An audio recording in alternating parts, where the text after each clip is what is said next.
In today's video, I'm going to teach you how to review QuickBooks Enterprise for small and growing businesses. Start by opening QuickBooks Enterprise and loading your company file so you're looking at your most current data.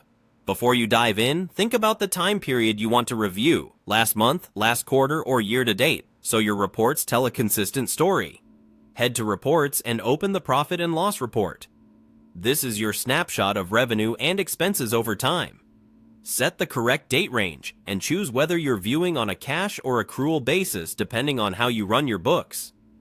Scan the income section first. Look for trends, spikes, or dips compared with the prior period, and click into any line to drill down to the underlying transactions. If something looks off, like income posted to the wrong account, make a note to correct the categorization so your totals remain reliable. Still in reports, review your expenses.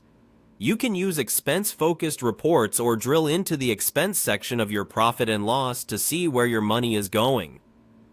Check for uncategorized or miscellaneous expenses that should be assigned to a more specific account. Watch for recurring charges or subscriptions and confirm they're still necessary and properly coded. Consistent categories make your margins clearer and your decisions easier. Next, move to the left menu and open Invoices. Review which invoices are paid and which remain open or overdue. Filter by status and due date to focus on what needs attention. Confirm that customer payments have been applied to the correct invoices and that credits or refunds are reflected accurately.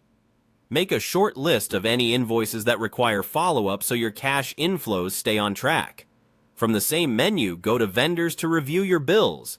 Check what's paid and what's unpaid, and look at the aging to see what's coming due.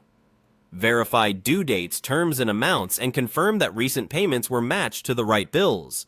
Keeping this clean helps you avoid duplicate payments and late fees. Now open the Settings menu and choose Reconcile to match QuickBooks with your bank statement. Select the correct account and statement ending date, then check off transactions until the difference hits 0. Investigate any unmatched deposits or withdrawals and record legitimate bank fees or interest so the books reflect reality. Avoid forcing a reconciliation. It's better to find and fix the discrepancy. Finally, return to reports and run the balance sheet. This provides an overall health check: assets, liabilities, and equity. Confirm that bank balances align with what you just reconciled, that accounts receivable and payable make sense given your invoice and vendor reviews, and that there are no unusual negative balances. If everything looks good, save or share these reports for your month-end package and you're done.